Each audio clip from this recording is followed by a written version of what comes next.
след той. Направих страховка злополука, реших да бачкам в АЕЦ Козлодуй.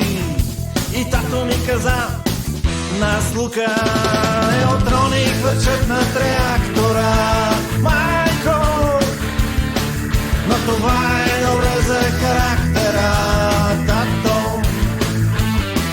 Неутрони хвърчат над реактора, майко, но това е добре за характера, братко.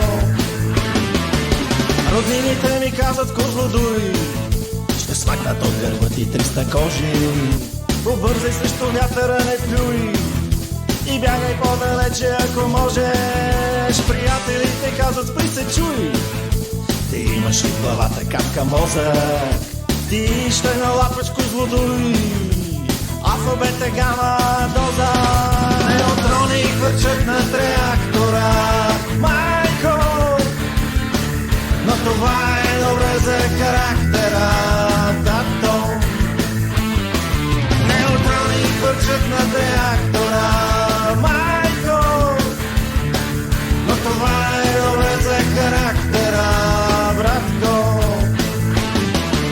Но щом се върна аз от Козлодуй, ще ме посрещне гаджето на прага и ще ми каже: дънките са буй. Веднага, веднага знае тя добре, че в Козлодуй мотаят са свободни електрони. Ще тръгна да се жене и след той тя ще ме гони. Неутрони хвърчат над реактора, майко, но това е добре за характера, тато.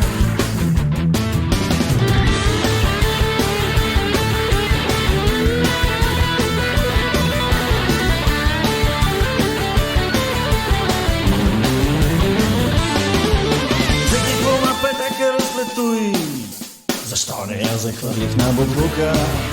Останах да си бачкам в Козлодуй и май ще пукна там от скука.